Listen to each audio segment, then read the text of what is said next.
The dorm room was small, cramped. Dust motes danced in the thin shaft of sunlight from the window. The air hung heavy, thick with the smell of stale sweat and forgotten dreams. Mark shivered, a sudden chill crawling down his spine. He couldn't shake the feeling of being watched, of unseen eyes boring into him. He dismissed it as nerves.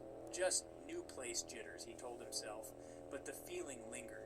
He unpacked quickly, stuffing clothes into drawers, books onto shelves.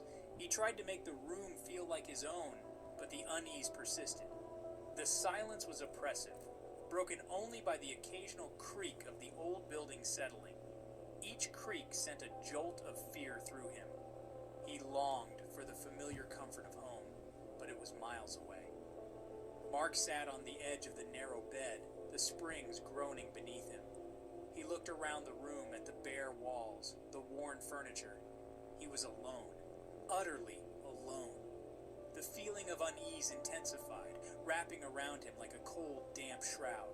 He tried to ignore it, to focus on the posters he'd brought to brighten the room, but the dread remained. Days turned into weeks. Mark tried to adjust. He went to classes, made a few friends, explored the campus. But the dorm room, his sanctuary, had become a source of growing fear. At night, he'd lie awake, listening to the sounds of the old building.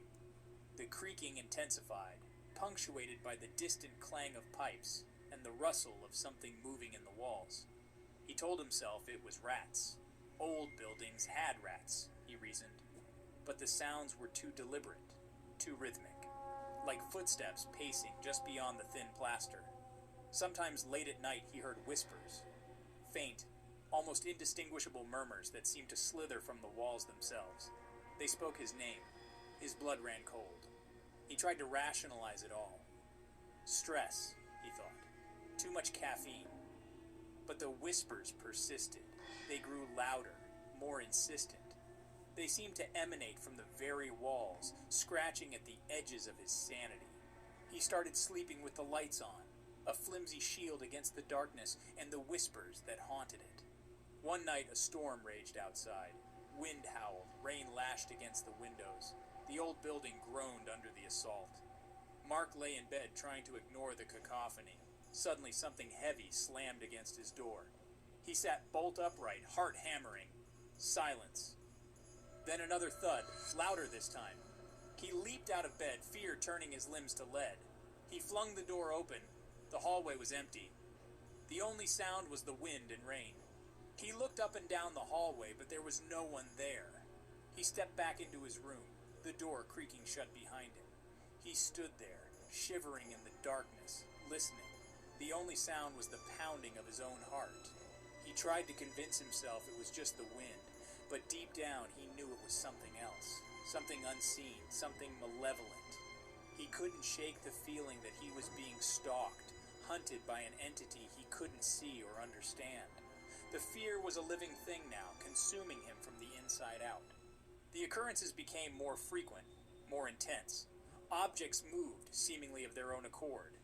His keys vanished, only to reappear in impossible places. The temperature in his room fluctuated wildly. 1 minute he'd be sweating, the next shivering uncontrollably. He felt a constant presence, a heavy weight pressing down on him, suffocating him. Shadows danced at the edges of his vision, fleeting glimpses of movement, gone as quickly as they appeared. He felt eyes on him, watching him from the darkness. He jumped at every sound, every creak, every whisper. His nerves were shot, his mind teetering on the brink of madness. Sleep became a distant memory. He lay awake, staring at the ceiling, listening to the whispers, the creaks, the bumps in the night.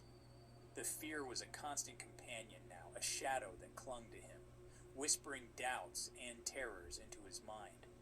He was losing his grip on reality, slipping into a nightmare he couldn't escape. One night, Mark woke from a fitful sleep. He felt cold, a bone-chilling cold that seemed to seep from the very walls. He sat up, his breath catching in his throat. Something was different. The air was thick, heavy with a cloying sweetness, like decaying flowers. He looked towards the mirror on his desk. His blood ran cold. A face stared back at him, not his own. A pale, gaunt face with hollow eyes that burned with an unholy light. The lips were stretched in a grotesque grin, revealing rows of sharp, pointed teeth. The face was inhuman, twisted into an expression of pure malice. Mark screamed, a primal scream of pure terror. He scrambled back, his heart pounding against his ribs.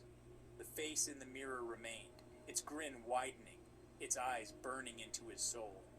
He shut his eyes tight, squeezing them shut against the horrifying image. He didn't want to see it, but he knew it was still there, watching him, waiting for him. When Mark opened his eyes, the face was gone. The mirror was empty, reflecting only his own terrified face. He stumbled out of bed, fleeing the room, the dorm, the building. He ran until his lungs burned and his legs ached. He didn't stop running until he was far away from the dorm, from the unseen horror that lurked within. He never went back. He left the dorm, left the college, left everything behind. He tried to forget, to bury the memory of that horrifying night. But the fear lingered, a cold knot in his stomach. He never spoke of what he saw, what he experienced. He knew no one would believe him. He often wonders what it was, what lurked in the shadows of that dorm room. Was it a ghost, a demon, something else entirely? He'll never know.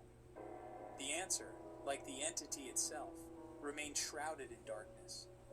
He is left with only the chilling memory, the lingering fear, and the unanswered questions that haunt his dreams.